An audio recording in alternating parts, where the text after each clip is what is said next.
Good morning, gorgeous people who love to scrap. It's Val from Australia. Just wanted to say first thing, congratulations to Sarah.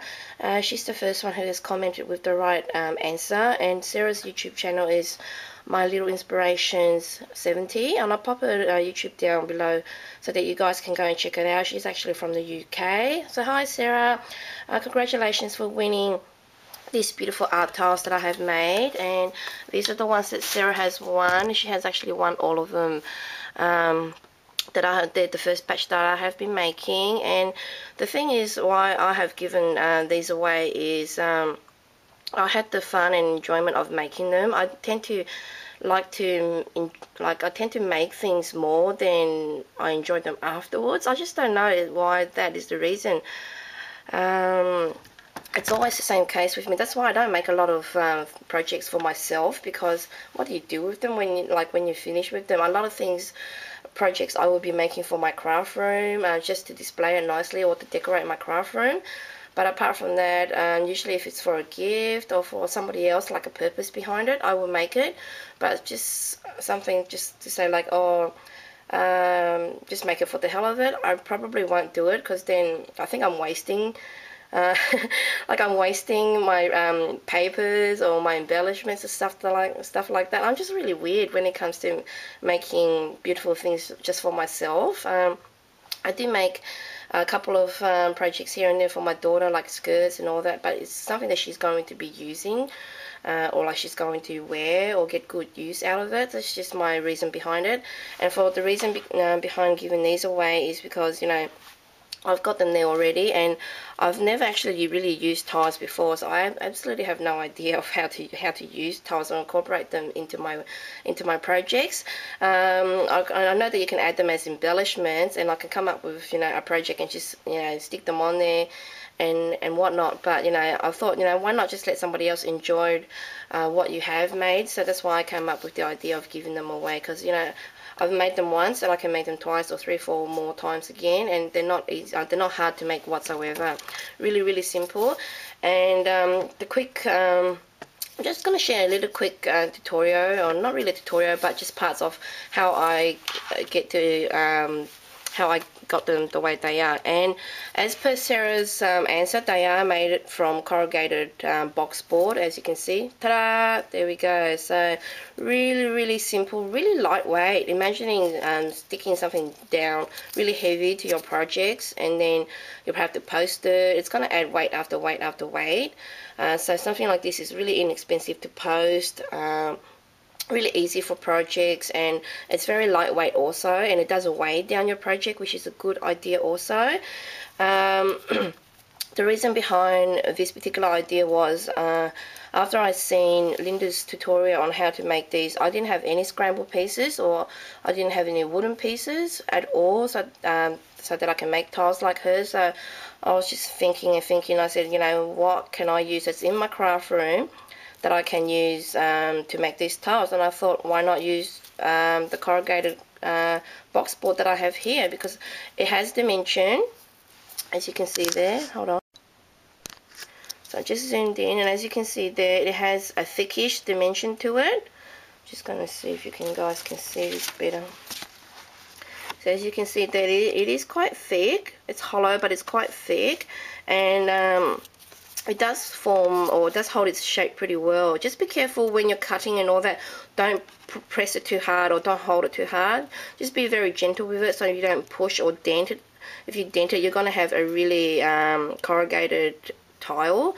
You know, if you want to give it a grungy look and all that, that probably will give some dimension to it, but I like mine's flat, as flat as you can get them. So a little bit about how I have come to this particular stage. I'll just zoom out again. Okay, so what you will need is just some pieces. It's just a piece of corrugated box board. I cut this from a box. It was just like the flat part of a packaging box, and I just cut it on my paper trimming tool, or my cutting tool. to about, I would say, 1.5 centimeters. I'm not sure how much that is in inches. I haven't got my scoreboard here, but you can pretty much cut it any size you like at all. Just make sure that it is wide enough so that you can stamp it or decorate it and all that. And as I mentioned, the Prima tiles are not very big whatsoever, but you do want a larger surface to work with also, so the images fit properly, as well as it will show your stamps nicely on there. So this one, like I mentioned, is about 1.5 centimeters, or 2 centimeters actually, because I just measure my fingers there roughly, and it's about two and a little bit, as you can see there, 2 and a little bit.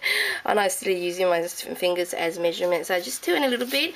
And then once you get your strip, from there you can just cut little tiles from there. You don't have to be precise, just make sure that you get as close as you can. I just eyeball it, and then I just cut it a couple of times because it is quite thick, and then you get little little squares like this, and you can cut it any size you like, but try and keep it square because tiles always seem to be square, but you can make it any size that you like.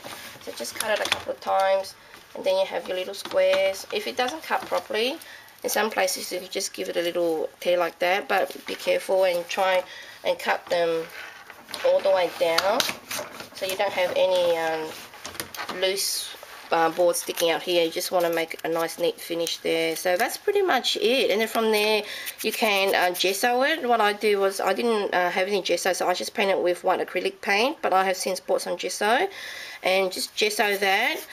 And a couple of times, I'm not sure if with gesso, because I haven't used gesso before, if you would have to go over the bottom of this to cover this craft color a couple of times, but with acrylic paint I think I went over about 2 or 3 times just to hide the craft color. And then from there you can do as per Linda's tutorial, where she used some paper or some tapes. I use some music note sheets and stuff like that. I use gel medium to adhere that down, and then I rub some more paint just to soften it up so it's not sharp, because Linda mentioned that if you have a really sharp background and then you stamp on top, it's too busy. So to soften the background again, you see at the background here it's got music note, but I'm not going to zoom in again, you guys have the idea. At the background here it's got some really faint music note, and then I soften it with more acrylic paint, just dab it on and really soften it out like that. Lightly, so that it just mutes it, makes it fade into the background.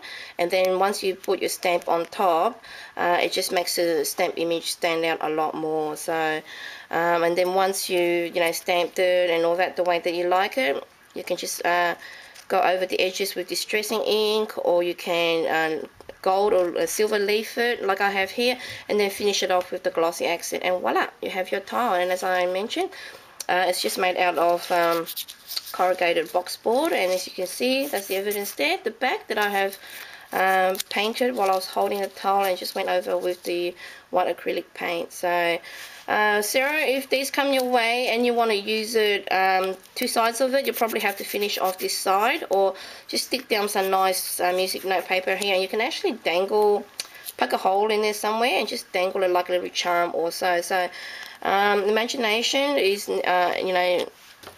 is endless. Come up with anything.